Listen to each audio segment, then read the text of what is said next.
The building stood at the end of Ashbury Lane, tall, gray, and forgotten, its bricks worn by time and weather. It was a tenement, one of those massive, cheap apartment blocks built decades ago for workers who had long since moved on. Most of the neighboring structures had already been demolished or renovated, but this one endured like a scar on the city, looming over cracked sidewalks and darkened streets. The locals whispered about it.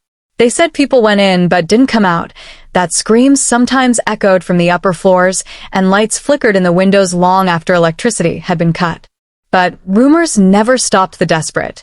And desperation was exactly what brought Lydia Harper there one cold winter evening. Lydia was 29, a woman with pale skin, auburn hair pulled back in a messy bun, and dark circles under her eyes. She had been living paycheck to paycheck ever since losing her job at the clinic, and when her landlord evicted her, she was left with nothing but a suitcase and a half-empty wallet. The tenement was cheap, almost suspiciously cheap, but she had no choice.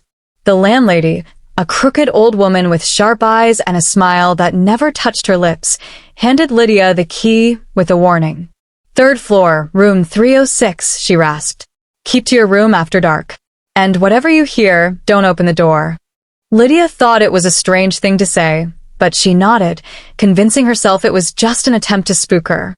After all, the rent was nearly nothing, and she was too exhausted to question luck, however sinister it looked. The stairwell reeked of mildew and rot, the peeling wallpaper revealing mold underneath. Every step creaked, echoing loudly through the otherwise empty halls. When she unlocked 306 and stepped inside, she found a small but livable space. A single window looked out onto the alley. Dust coated the shelves, but the bed was intact, the heater rattled to life, and for the first time in weeks, Lydia felt she might be able to rest. But rest would not come. That night, as the storm rolled in and the pipes groaned like dying animals, Lydia woke to a sound outside her door. It wasn't footsteps, not exactly, more like dragging. Something heavy scraping along the hall. She held her breath, listening as it stopped just outside. The doorknob trembled slightly, as if someone or something tested it. Her heart pounded so hard she thought it might burst, but the door held. After what felt like hours, the sound receded, swallowed by silence. The next morning, she convinced herself it was her imagination. The building was old. Noises were natural. But when she went downstairs to fetch water, she saw the other tenants.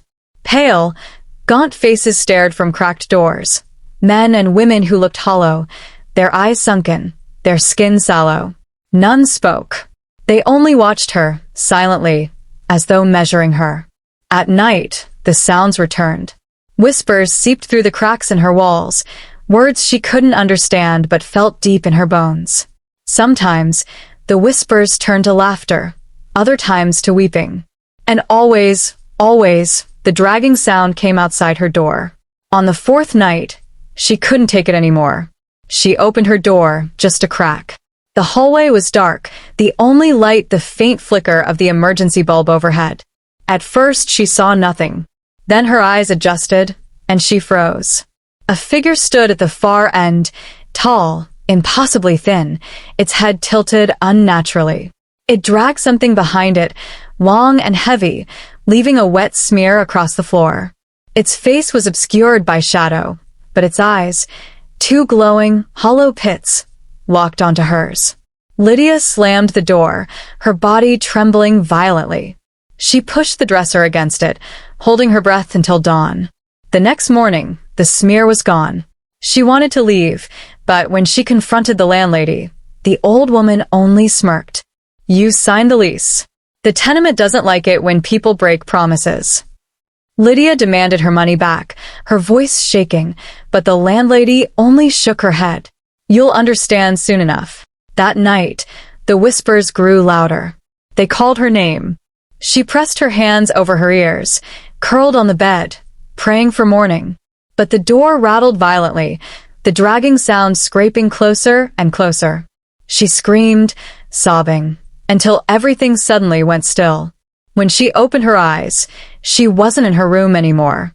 She stood in a long, endless hallway lined with doors, Every one of them cracked open. From inside each came faces, pale, broken faces of tenants, their mouths opening and closing silently, their hands reaching out for her. She stumbled back, heart racing, until the tall figure appeared again at the end of the hall. Its body stretched unnaturally, its limbs bending wrong, its voice crawling through her head like worms. Stay. Stay forever. She ran. Through hallway after hallway, door after door, but the tenement twisted around her, folding in on itself. No matter where she turned, she found herself back at her door, room 306, its frame bleeding, the number scratched deep into the wood. With trembling hands, she forced herself inside. The room was no longer hers. The walls pulsed like flesh, the floorboards sticky with black ooze. On the bed lay a body, her body, eyes wide open, mouth frozen in a silent scream. Lydia staggered back, shaking her head violently. No. No, this isn't real. But the whispers turned into a chorus, every voice of every tenant echoing at once. You belong here now. The tall figure loomed behind her, its hand resting on her shoulder, impossibly cold. You opened the door, it whispered. You listened. Now you are one of us. The world folded in. Darkness swallowed her whole. Weeks later, a new tenant arrived. A young man, broke, desperate for a cheap place. The landlady handed him the key with the same crooked smile. "Third floor, room 306, she rasped. "Keep to your room after dark. And whatever you hear, don't open the door."